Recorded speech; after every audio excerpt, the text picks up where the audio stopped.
What's up, everybody? Welcome into another YouTube live show. I am John Kurtz. We don't need to waste very much time today. This is an absolutely loaded show. Enough content here for multiple shows, and that is in large part because of everything happening with the ACC, with the meetings that were going on there. There was also, of course, a Pac-12 meeting earlier this week, and all the usual suspects in college football reporting have been on top of their game, man, coming up with little nuggets, examining what is happening in the ACC, examining what is happening in the Pac 12, and even giving us some information on the Big 12, as you see with the tease of the video regarding UConn. And we are going to talk plenty of UConn here today because that does appear to be a school that is legitimately on the radar of Brett Yormark, whether you guys like it or not. So we will get to all that today. But basically, here are the major storylines for you. The ACC decided to take a much different route than the Pac 12 has throughout its turmoil. Of course, there were the reports throughout the ACC this week that half the conference, 7 teams, had met among each other to discuss whether or not this grant of rights is super ironclad.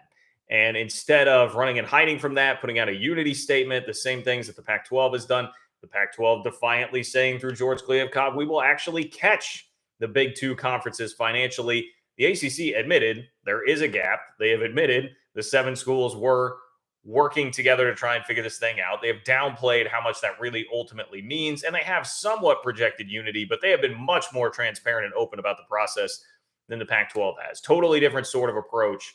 So it is worth monitoring as we move forward. Speaking of the Pac 12, how about the Pac 12 leadership putting another timestamp on their media rights deal? We saw this again, this time coming from Arizona State. And on the flip side of that, Arizona, their athletic director went out there and laid out the message that, hey, we'd love to stick in the Pac 12, but if that doesn't work out, there will be opportunities for us elsewhere.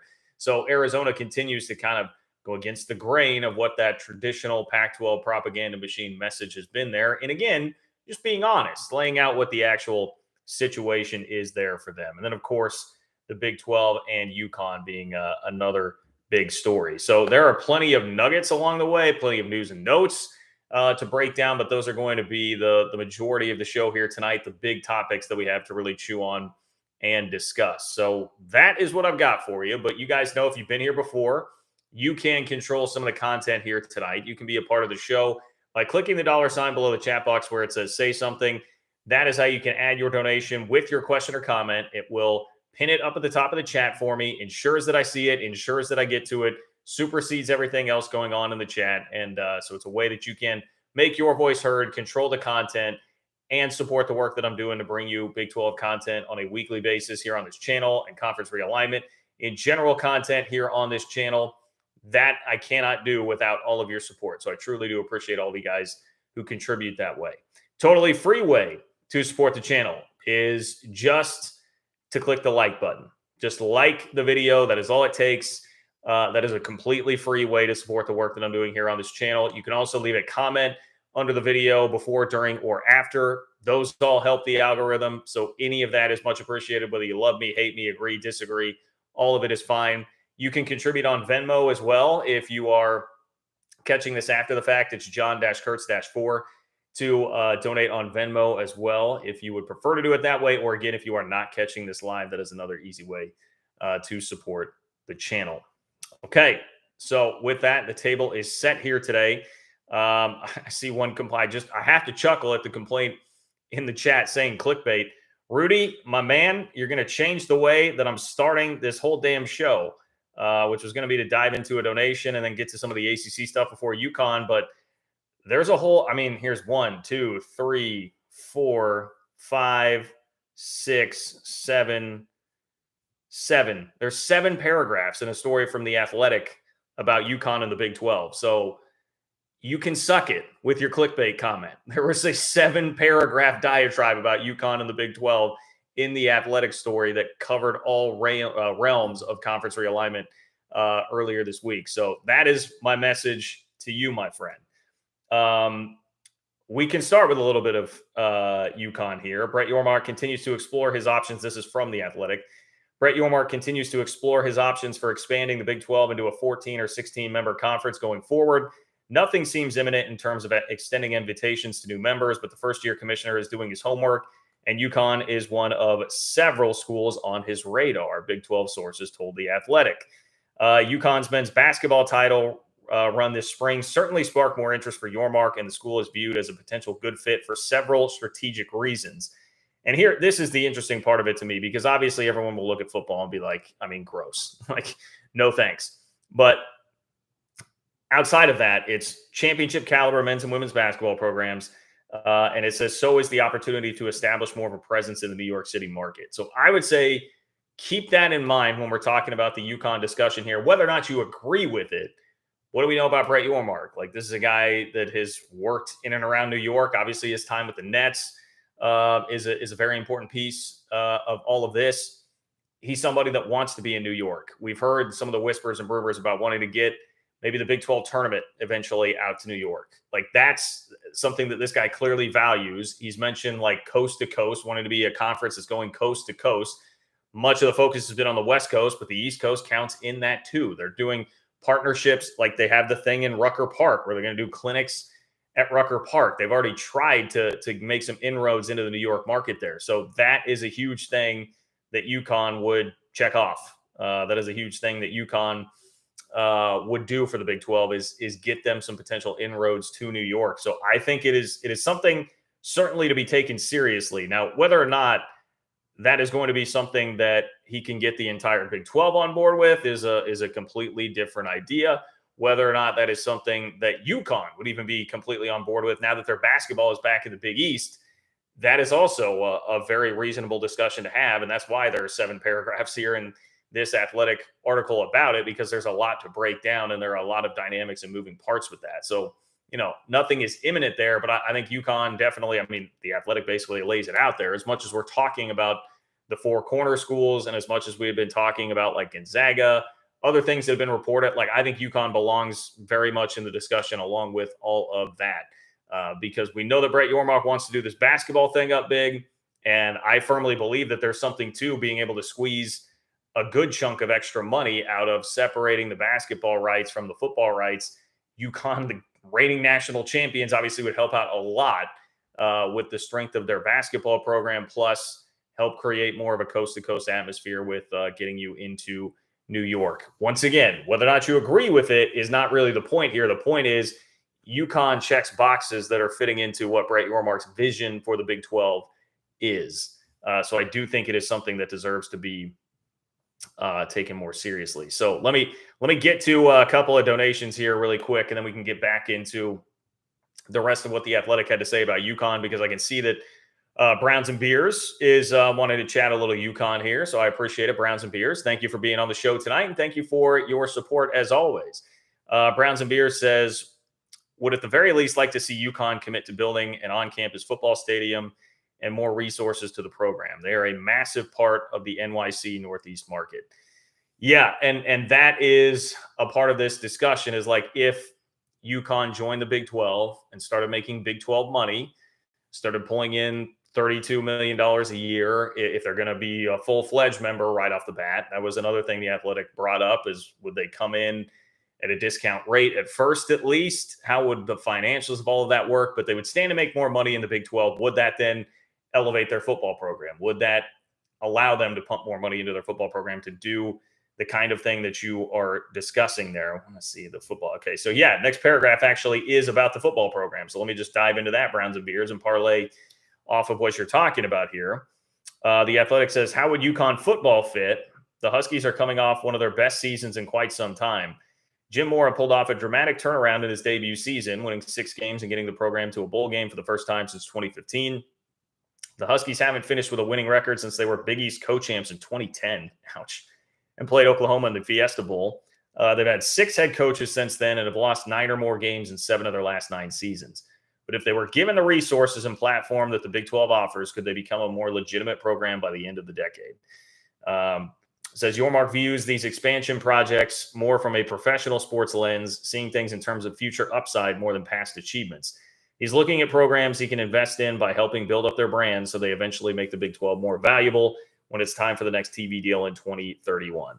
And in general, I think that's the right view to have, is to take the long view on these sorts of things. I mean, heck, the Big 12 adding the 4 schools that they did in a lot of ways. I mean, we know that BYU was additive, and that's been pretty well reported at this point in time. That netted the Big 12 money. BYU was like ready to go right away. And not that the other schools aren't ready to go right away competitively, but you look at like, I think especially like Houston and UCF have not. Cincinnati's enjoyed a ton of football success lately. It's easy to see why you would covet that football program. And UCF certainly has too.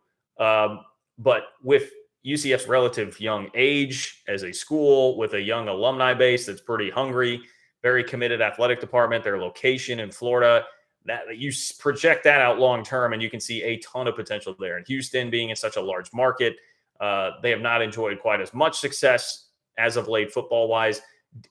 Although, I don't want to offend Houston fans. They have had some nice seasons here and there. It's been a little more hit or miss, we'll put it that way, with Houston football success. But again, long-term investment on that thing. And you see the potential that could have. UConn would be sort of the same type of deal, except their whole portfolio is a little different, a little more diversified than what we're thinking about with football and UCF and Houston. So the problem is going to be in the short term. Like if you were to add UConn, can you make that work financially in the short term? Because I cannot imagine. I mean, I don't know. Maybe Yormark has it in him to get the pro rata deal worked out enough to where UConn would count and they could get close to a full share from the TV partners. That seems like a real uphill climb to me. And so then how do you make the math work for these schools right now in the short term? Are they going to have to take a haircut to absolve UConn for the long-term investment? That might be a tough sell, even if it would be the right thing to do in the long term, because I mean, you guys know where my loyalties lie in all this thing. I just know with like K-State having right now to pay Jerome Tang, pay Chris Kleiman, who are having excellent seasons, pay all the assistant coaches after these excellent seasons to keep people around. Like, money's tight. Money's tight. It's not exactly an easy thing to do. Not that they're in any real trouble, but like having to take a couple $1 million haircut to do something like this would definitely be something that would not be very welcomed. I would just put it that way, I think. And I'm sure that a lot of schools would be in the same sort of position there. So I think it's tricky. But I think because of everything I've laid out, like I absolutely believe that Yormark would be very interested here. And that is backed up by the reporting. As far as whether or not UConn would want to do this, once again, is another question. So sources within UConn's current league, I'm reading from the article again, sources within UConn's current league, the Big East, and past home, the AAC, both expressed skepticism about the Huskies' interest in leaving for the Big 12. One of UConn's biggest frustrations as a member of the AAC was the disjointed and spread out nature of the conference, as well as the loss of traditional basketball rivalries in the Northeast. When the Huskies returned to the Big East in June 2019, they celebrated the announcement at MSG with banners, signs, and paraphernalia that made it clear they felt they were back where they belonged. If you're reading this as is, UConn's biggest frustrations as a member of the AAC, the disjointed and spread out nature of the conference. Okay, well, Brett Yormark is basically trying to build a very spread out conference, and it already is. Ask West Virginia about all of that. Plus the loss of traditional basketball rivals in the Northeast. They would not be in the Big East anymore. Now, maybe this is where you come in and say, well, there's been talk of Brett Yormark trying to go scoop up some of the Big East schools and add that to the basketball and really go all in with the basketball thing. So maybe that would help if you can go get some basketball only schools to come do this thing too, and you're pulling from the Big East as well. But on the surface, both of those things would be problems for UConn if that's what they've already bristled at. And they just got back in the Big East in 2019. I mean, we're talking about 4 years ago, right? Not very long ago that they worked their way back into that league. Here's a quote from a Big East source in the Athletic article that I think is pretty on point. It says, quote, "They just worked so hard to get out of a league that required them to go play UCF just to go back to a league where they'll have to go play UCF. I don't see it." So there is some doubt from Big East sources there as to whether or not UConn would want to do it. And I mean, UCF Twitter Mafia, I guess feel free if you want to go after UConn or whoever, the Athletic. I think that's more about just the location of it than it is merely having to go play UCF. But I'm not an expert on the civil, what they call that thing, the civil conflict. UCF fans need to help me out here with that. I want to see this good old civil conflict trophy. Yeah. Good old Bob Diaco gave the name the Civil Conflict Trophy the annual matchup between UConn and UCF when the teams first met in 2013. I mean, that's what we all truly want to see, right? Like this is supposed to be a league about rivalries, holy war, sunflower showdown, Farmageddon, all these things, and then you can throw on top of it that we've got the civil conflict. I mean, would there be a better conference for rivalries in the entire damn country? I think not. I think not, people. Anyway, Browns and Beers, thank you for allowing us to jump off with the UConn discussion tonight. That was definitely helpful. Where do we go here? Boom to the Sooner. Boom to the Sooner. What's up, Boom to the Sooner? Thank you for being here. Appreciate your support of the channel as always. Boom to the Sooner says, could it be possible to build a 20-plus team conference and bid yourself to TV networks that you are essentially the same as two conferences? It just depends on the entities, you know. I mean, it's just all about like who is actually there and who's pulling in viewers, because it's not. None of this is really about like quantity. It's really quality. You know, I mean, the Big Ten and the SEC continue to get bigger, but they're adding teams of quality that are beefing up the quantity of the conference as well. I mean, you could go take 20 teams. You could go add Oregon State and Washington State and, you know, clean up like Wake Forest and Boston College and make your league much bigger, but that's not going to do you any good just to have sheer strength in numbers. It's just going to be about what brands can you have. So I think if you're getting up to a number like that, it's probably that you have a bunch of basketball only members, and then you're splitting off basketball and football, marketing that as two separate things. And then that's where you could make some extra money if you're the Big 12 on down the line. But yeah, you can't just add for the sake of adding. It would have to be schools that are going to be additive, because remember, every time that you're adding a team in, that's another way that you would have to split the pie. So even if you sell TV networks on like, hey, we've got 20 teams, it's like having two 10-team conferences, the pie is still going to have to be split 20 ways. So that's how the math would have to work on a per school basis. So I think that is how I would answer that. But I mean, reading some of this, I don't know, really, The Athletic makes it seem like Brett Yormark really has some pretty big, grandiose visions, even beyond, I mean, they kind of alluded to even beyond just the obvious that everybody thinks about, which would be West Coast schools or the Four Corners, Gonzaga, and now they're bringing to the table UConn. But it sounds like even beyond that, there was a blurb, and maybe I can pull that up for you, about the Big 12 eventually trying to position itself. Yeah, here you go. There's a belief among administrators both in and out of the Big 12 that Yormark's envelope-pushing plans go far broader than simply poaching a couple of Pac-12 schools or leaning into the basketball pedigree. He's trying to position the Big 12 to be the third strongest power conference moving forward, or perhaps the third and final power conference standing if instability within the Pac-12 and ACC leads to exits that break open those leagues. Yes, the most valuable schools would flock to the SEC and Big 10, but what about the second tier? Schools like Louisville, Virginia Tech, Georgia Tech, or Duke could be fits for the Big 12 if the dominoes fall this way. It might be worth waiting to see what happens elsewhere before making expansion decisions. And I feel like that was music to my ears, because I've been kind of preaching that message this whole time, right? I feel like so many times people have asked questions about the future of the Big 12, what the vision is, what this should look like. And I've always said, like, your goal is to be conference number 3. Your goal is to be the best of the rest conference. Everybody else can do what it is that they're going to do. Let the powers consolidate in the top 2 conferences, and then you just make sure that you're there on the strongest footing to be conference number 3. And if we're being honest right now, all the ACC instability that has come bubbling to the surface, which is really what has happened. The ACC had a lot of this going on clearly underneath the surface, as we know about these 7 schools meeting together. Now it's just all laid bare, and it's all out in the open. So we know that there's instability there. Clearly there's some instability in the Pac-12.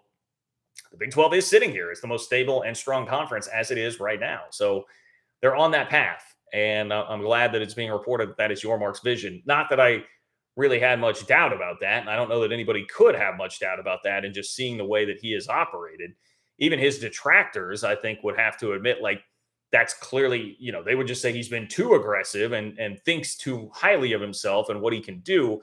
But that's clearly been his vision, to try and position the league as such.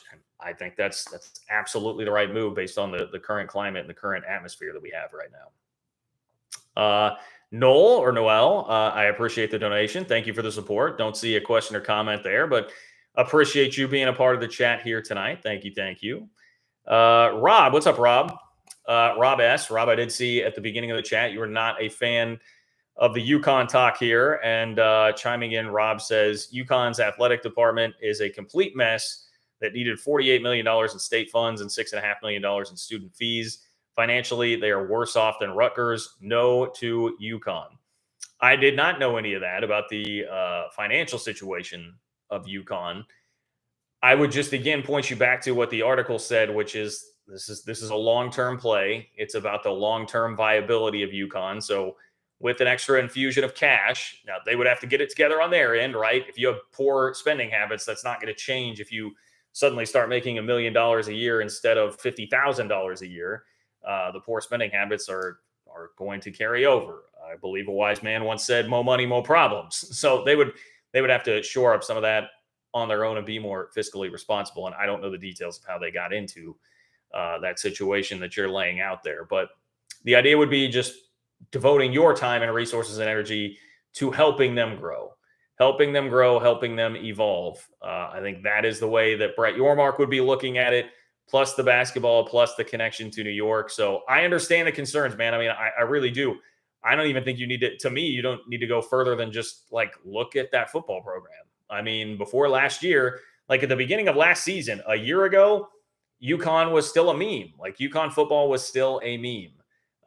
Like Kansas and UConn last year took themselves from being memes to actual programs now that people will just talk about like a football program with the relative successes that they had last season. So, I mean, not long ago at all. Like UConn was kind of the laughing stock of the college football world. So that's all you need to say to me to be like, hey, man, this is a pretty big risk. Plus, you know, all the financials of it. How could you make it work financially? I just think it's really, really tricky. But I think it's worthy of discussion. I think it is going to be something that is there as a legitimate possibility. So that's how I would lay that out. But I appreciate it, Rob. I always like it when you guys give me perspectives that I don't have because I don't have boots on the ground, you know, closer to these places.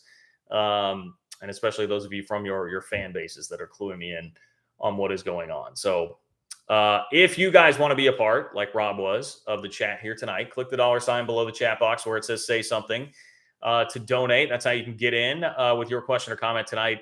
1, it is a way for you to control the content. 2, a way to make your voice heard. And 3, a way to support the work that I'm doing on this channel to bring you Big 12 and conference realignment content on a regular basis.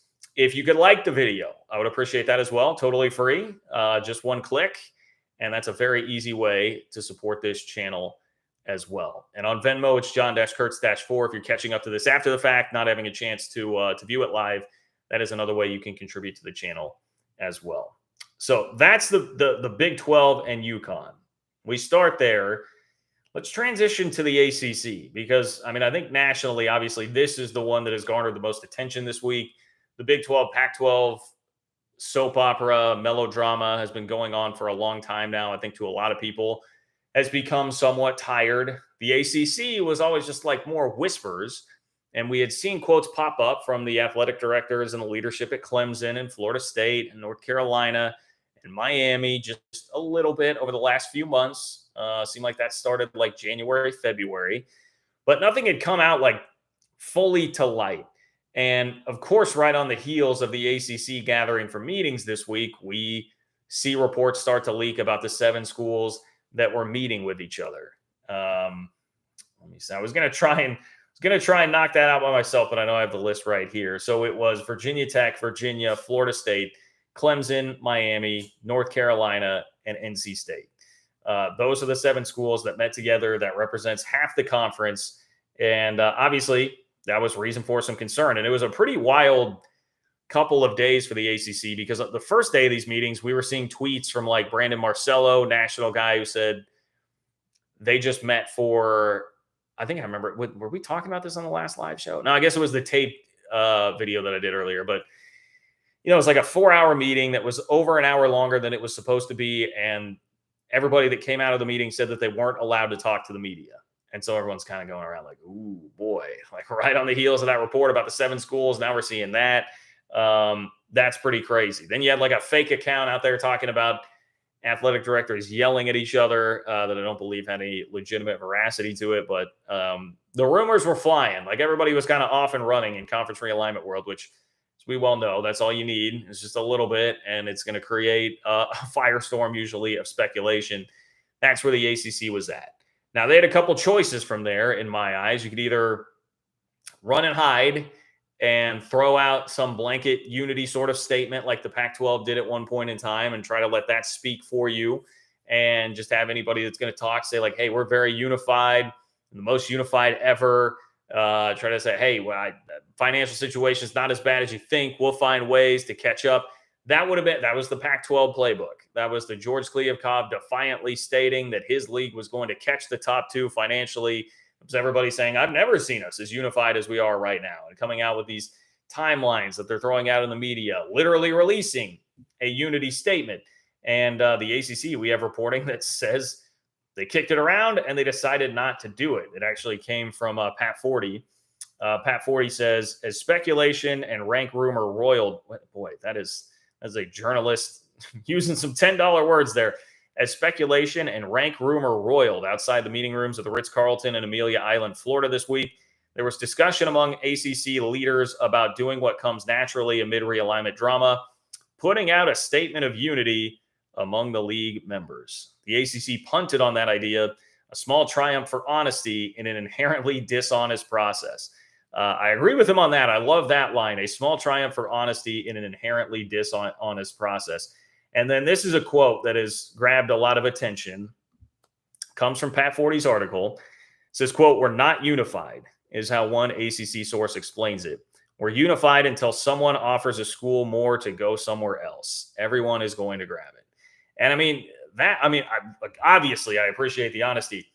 The piece of that is, I think, just an obvious statement of fact is like that goes for literally any league out there right now. I mean, the SEC and it would be true of the SEC and the Big Ten if there were somebody out there to potentially give them more money, but there will be nobody that is able to. So everywhere else, I mean, the other three leagues, like, yeah, if there's somebody out there that's going to offer you more money and more prestige to jump into one of those bigger conferences, it's every man for himself. And we've all known this. So, that's why these statements of like, hey, we're as unified as we've ever been, they ring so hollow right now because we have never been in as tumultuous an environment as we are right now in college athletics. So it is simply impossible for it to be as unified as anybody has ever been because there were not these conversations happening on the reg earlier throughout the history of college athletics. This is an unprecedented time as far as that goes. So those statements are so hollow. So I appreciate the honesty from the ACC. It does not mean that really fixes anything with their situation, but I love that they chose a totally different path from the Pac-12.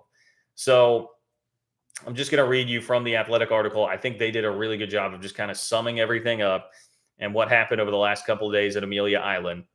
The Athletic says, the ACC wrapped up a tense few days of spring meetings Wednesday, and Commissioner Jim Phillips said all of his league's members are committed to each other, quote, emphatically.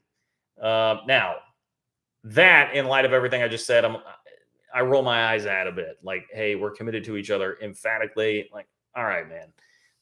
That's a little heavy-handed. He says, what I've been told by athletic directors and presidents is that we're all in this together emphatically. That was the full quote.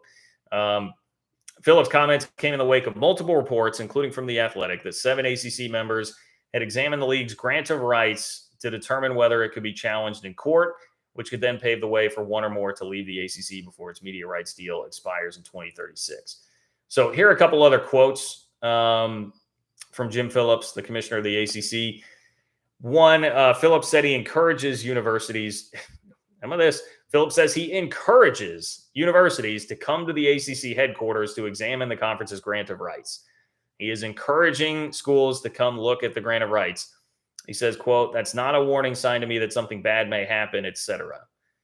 Okay, fair enough. On the group exploring the grant of rights, Phillips said, that just isn't news to me per se. There's not a conference in the country or institutions that haven't talked about conference expansion and the landscape and what's best. Now that, as a PR professional, that's a pretty good move. That's a pretty good move and a pretty good way to spin that question. Hey, not news to me. I know the reality of the landscape. Everybody is looking for a leg up. Everybody is looking to see if there's something better for themselves out there. Everyone is having to watch out for themselves right now. So, yeah, of course, all conferences are in the same boat. We have some people with wandering eyes. Everybody else has people with wandering eyes. I mean, the Big 12 seemingly is the most unified of the other three outside of the Big 10 and the SEC. But even with that, I mean, do we think Kansas doesn't still have kind of a wandering eye looking around?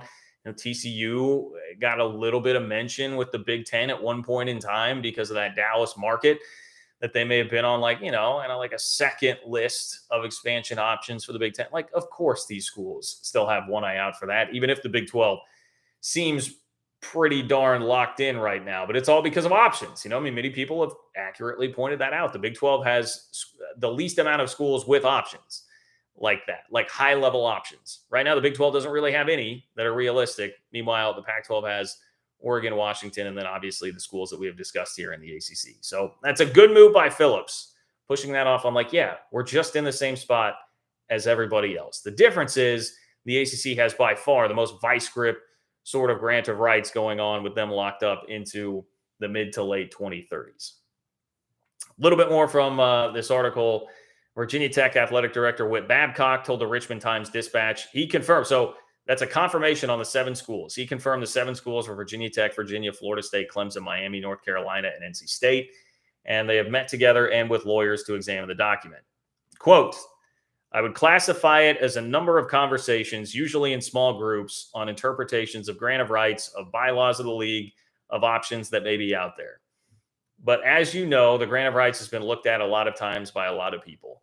That's kind of the bottom line in all this. Like we now know that these schools are doing this, but if there were something legitimate to this, like being able to legitimately do it, you would think somebody would have tried it by now, or we would have seen more movement. We would have seen more forward movement on this. I mean, it does feel like they're kind of stuck for the time being, unless somebody figures something out that we haven't heard about with the legalities of this situation. But it does not seem like a very good situation for any of these schools that are stuck right now. Babcock, who again, Virginia Tech athletic director, said the conversations weren't as organized as many interpreted from reports Monday, and that several discussions included subsets of the 7, not all 7 together. And that may well be true. I mean, when this comes out, everybody starts to think the most dramatic here, like it's some special cool kid club where everybody else is really excluded.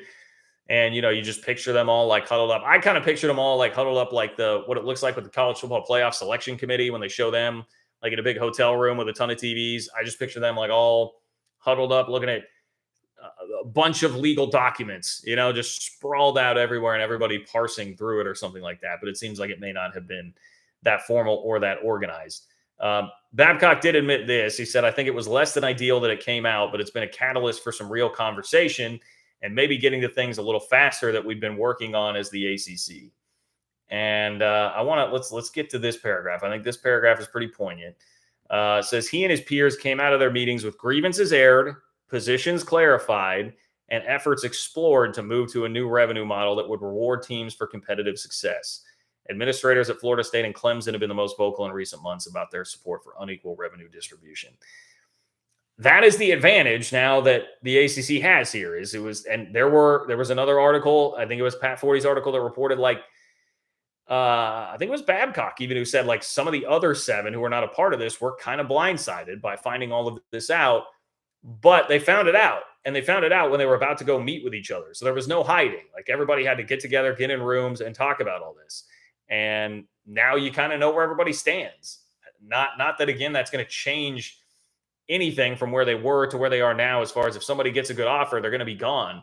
But I would imagine, help your working relationship to just know where everybody sits. Even if you don't like where they sit, you're well aware of that. That can help you operate the way that it is you're going to operate. And both of the athletic article and then Pat Forty's article really sort of stressed that point, that everybody, is all the dirty laundry kind of being aired and everything being laid out for everybody to see. And so I do think that can make a difference in how it is that they're going to work moving forward. I guess based on their approach, their honesty, and where they seem to be at coming out of these meetings, I don't know. I feel better about their position in a lot of ways than I do the Pac-12, at least in terms of how they are handling this. That does not guarantee any sort of better outcome. But the way they've handled it just seems to me to be so much better and more productive of a way to do it. We'll finish off here, and then I'll get to a couple donations that I see. After an eventful week in Amelia Island, Florida, nothing has changed for the ACC at an existential level. The league's revenue gap compared with the Big Ten and the SEC will only snowball as those two leagues pay out $30 million more per school year over year. But if no viable exit ramp for ACC members exists until 2036, there might just be some underlying tension and grumbling for quite some time.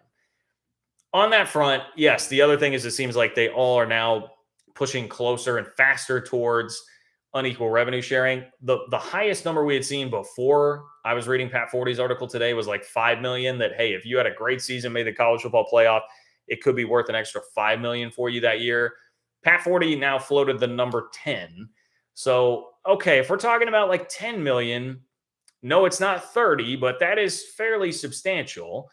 And, that might be enough to tide things over for a bit if there is going to be like no real way out here. So I guess when I say tide things over, Florida State Clemson might be SOL, but maybe it would help some of the grumbling if at least like Clemson's going to the playoff every year. If they're pulling in an extra $8 or $9 million, that is substantive. Like that can legitimately help them.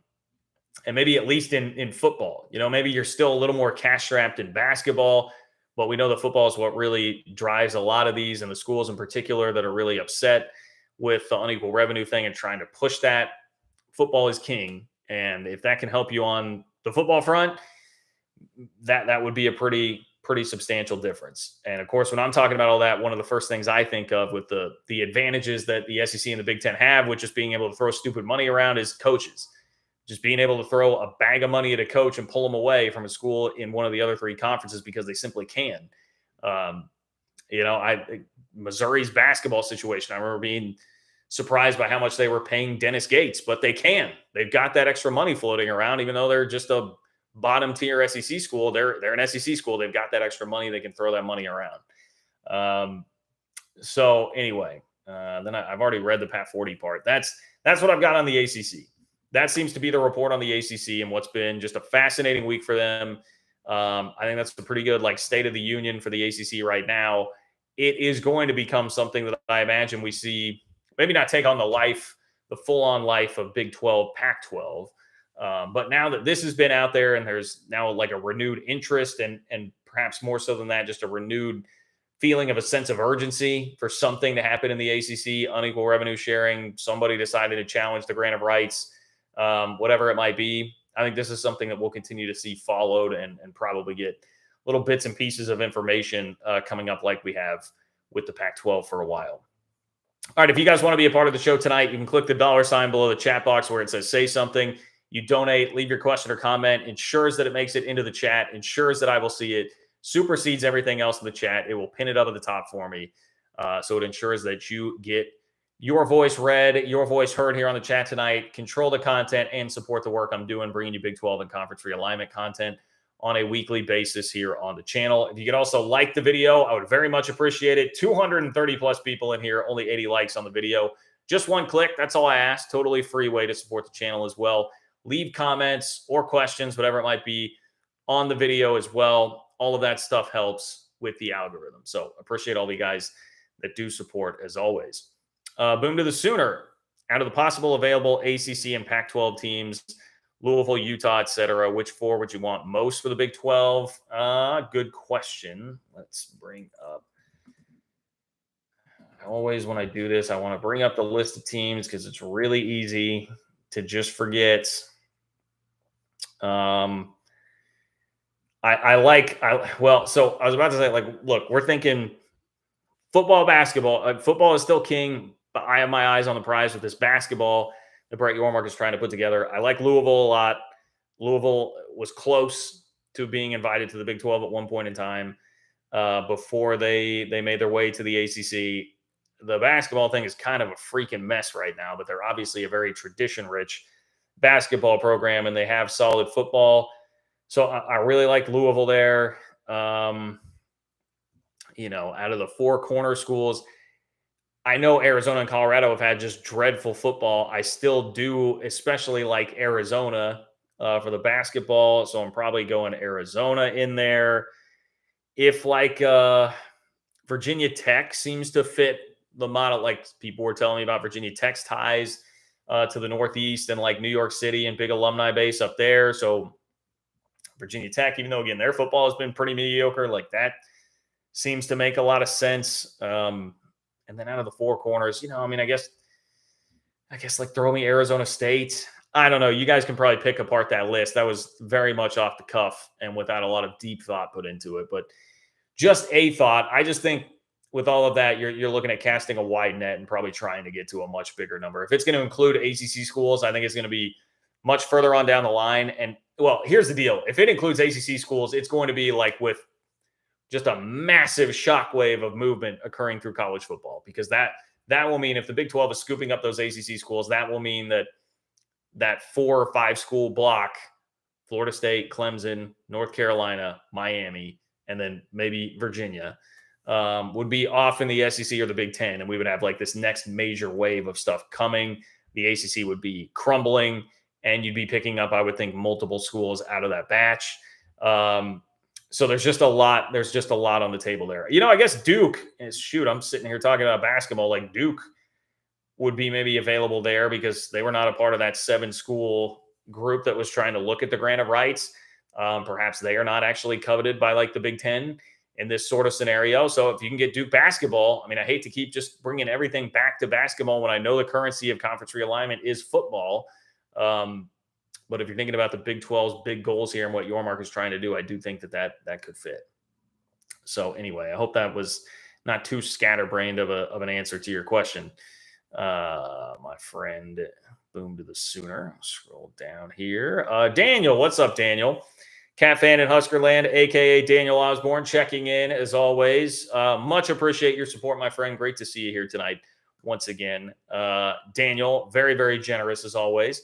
Says, what do you think of the Cats' chances against TCU this weekend? My daughter and I are seeing the Cats and the Monarchs this weekend. Hopefully the Truck Stop Conference will be the best college basketball conference in the country. Go Cats. Appropriately, Big 12 basketball for so long was sponsored by Phillips 66. Maybe he still is. Gas station, right? Truck Stop Conference. You got a gas station in there. Phillips 66 Big 12 tournament. Makes me think of like listening to Fred White broadcast in the old Phillips 66 commercial where the guy was like at the free throw line dribbling a tire instead of a basketball. That's where my mind goes when I start to think about all that. But yes, I like it. Daniel, I was watching the K-State TCU baseball game before I popped over here. TCU had just tied it at 4 in the bottom of the 7th when I walked over to hop here on camera. So I don't know what is going on in that game right now, but it was a very good and competitive game. I think it's kind of a toss-up series, right? Now, I say this. I am no expert on K-State baseball this year. I did the broadcast for a long time, but I have not had the bandwidth to keep up with them on a super close basis to like really give you a breakdown of rosters, and who has the better. I heard Brian Smoller say TCU's got a great bullpen. K-State's got an amazing closer and a really good lineup, and got a decent start tonight from their starter. So, hey, I mean, I think K-State's got a good chance. It sounds like TCU probably needs to win the series to get into the tournament. K-State might have to as well. Maybe not. Maybe in a slightly better position.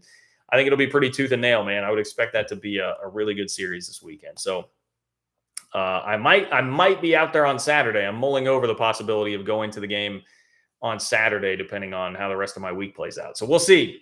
We'll see. But if that does happen, I mean, follow me on Twitter. Hit me up, Daniel. Hit me up if you're going to be there and I wind up there on Saturday. Okay. Click the $ below the chat box where it says say something if you would like to be a part of the chat here tonight. That is how you can support the work I'm doing here on this channel and make your voice heard. We have covered the ACC ad nauseum. We covered the Big 12 and UConn. So what does that leave, everybody? What does that leave? Everybody's favorite, the good old Pac-12. And the Pac-12, I would say the quotes out of the leadership from the Arizona schools just accentuate the points that have been made here on this channel, points that have been made from most of Big 12 Twitter. Although, as always, some people take it too far. I think reasonable people that have been preaching like, hey, the four corners, especially Arizona and Colorado, are going to be patient enough to wait around to see what the offer is for the Pac-12. But they also know that there's a decision that will have to be made after that. It is not, hey, nobody's absolutely It's not an absolute that nobody's leaving. Like, they know that there are considerations that will have to be made.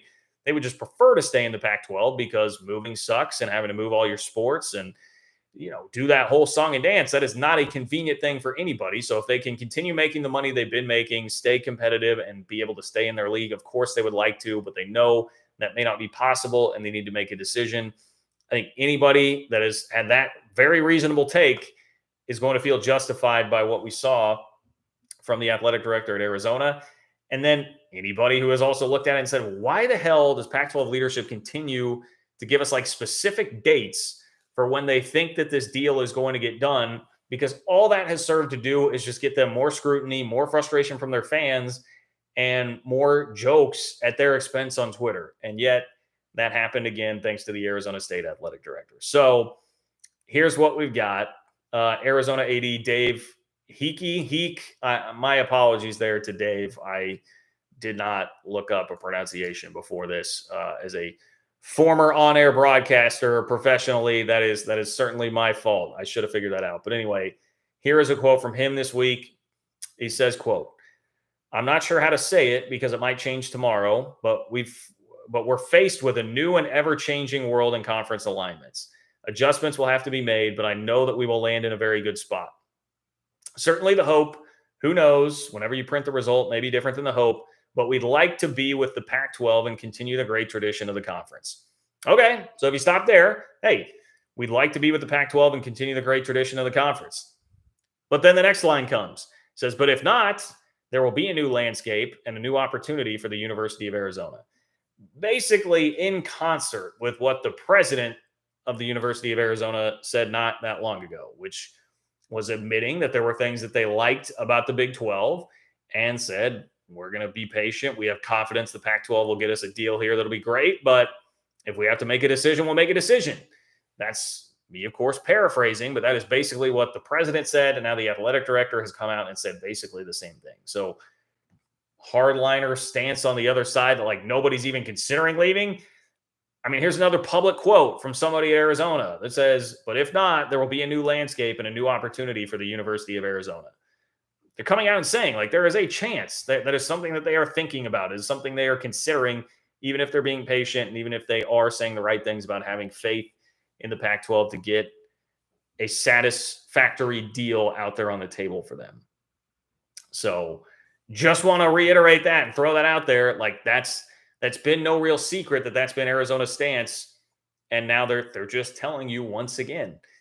As far as when they're going to make that decision and when they're going to get that deal, we have an update on that from Ray Anderson, who is the Arizona State athletic director. And my apologies, it was somebody who covers Arizona State who tweeted these quotes. I'm doing a bad job with my attribution here. This is why I'm not a big J journalist. All right, my J is not big enough for that. Pac-12 nuggets from Arizona State AD Ray Anderson. I'm very confident. This is a quote. I'm very confident in the long-term viability. The 10 schools are solid. Says feels it will be, quote, summertime, July, or perhaps August when the media deal is announced. Then the grant of rights signed.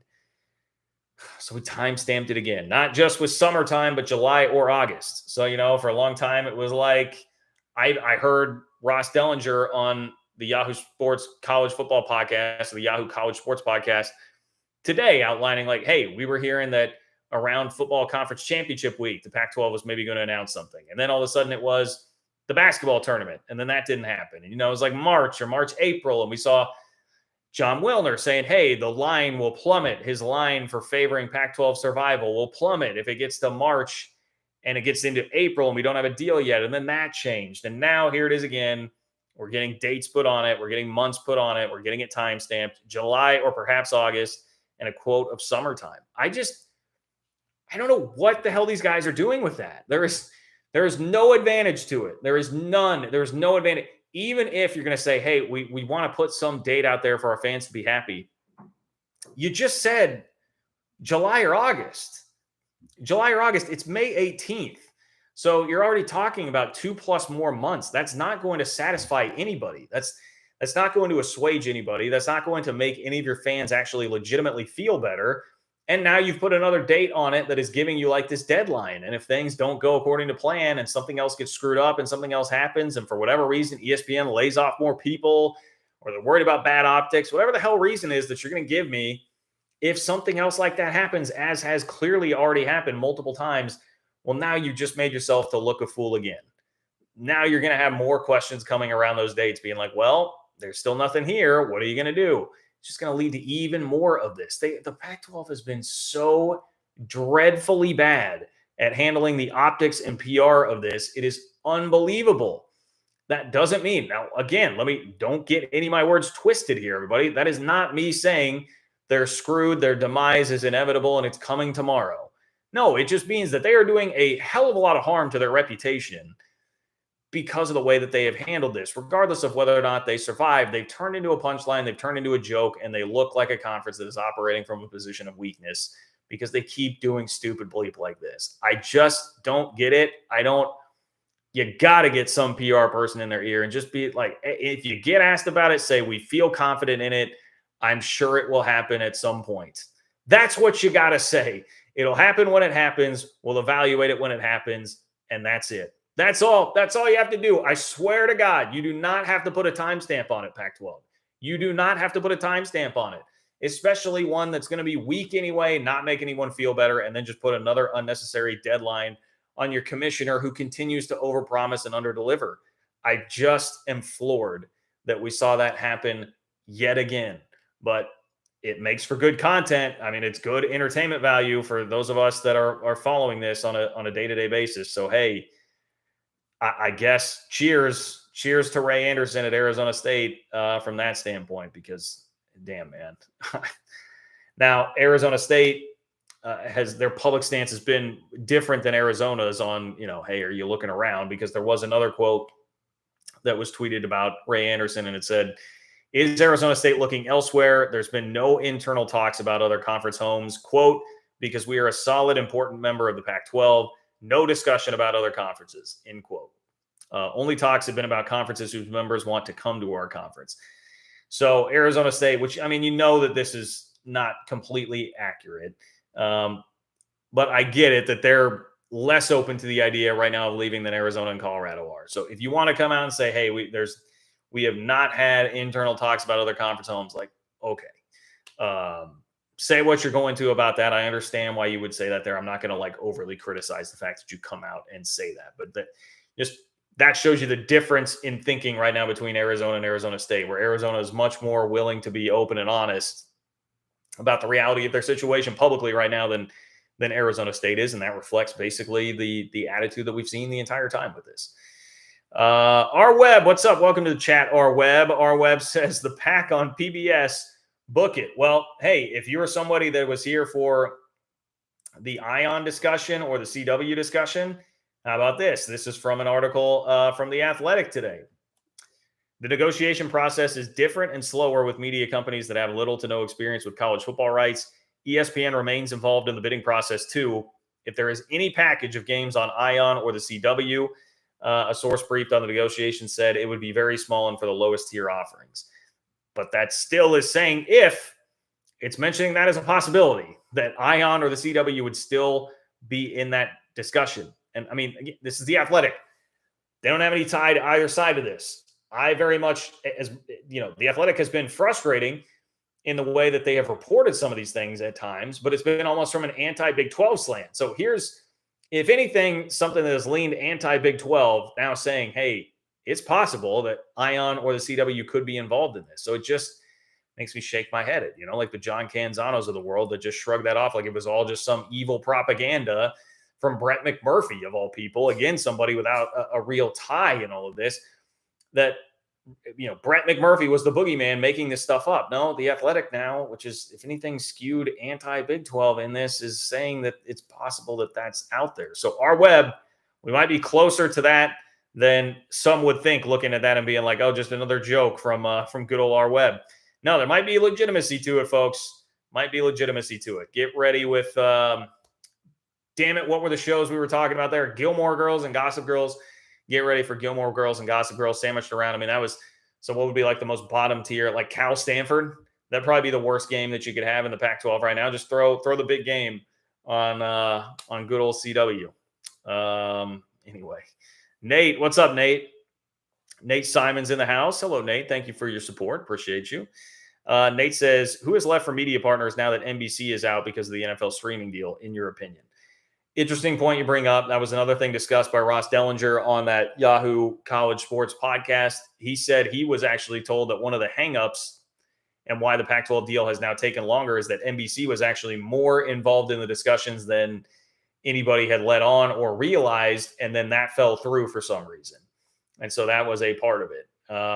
So who would be left for partners now that NBC is out because of an NFL streaming deal? I mean, I think ESPN is still very much there, but I think what we've seen reported makes the most sense. That like ESPN wants to be there for pennies on the dollar. Like they want to be there for cheap. They're not going to want to give the Pac-12 money that is going to make them very happy. And so the decision will have to come down to what kind of streaming package can you mix with that, and how does that work in mixing visibility and money? Because I think with ESPN, you get a hell of a lot more visibility and definitely less money. So I think ESPN is still involved. Like you could convince me still that Fox would be involved for a small part of it, and for again pennies on the dollar. But that's the problem that they're really facing. And then beyond that, I mean, we've seen Marshawn report / like hint at in the last podcast that Amazon, I'm forgetting his exact words there, so I'm going to be a little cautious in how I state it, but that Amazon might be out. So like Apple, ESPN, Fox, maybe a mix of Ion or the CW to get in on a little bit of the action too, if that's what we're seeing here from this Athletic article. Like I think those are kind of your options that we're looking at, unless there's something completely unexpected that Kliavkov really has up his sleeve. But I think it would still be some combination of all that. I think it's pretty clear.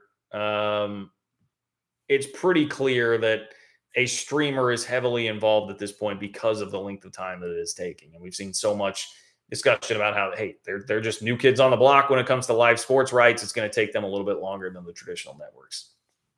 Matthew, what's up, Matthew? Matthew Hunsaker here with us. Appreciate you as always, my friend. Matthew says, quick check-in, got to run, but keep it coming, Kurtz. So much smoke. Feels like there are dominoes ready to fall in all corners of the country. One thing to keep in mind with that, and I don't really disagree. I mean, there's a ton of smoke all over the place, and clearly it's a very volatile environment right now.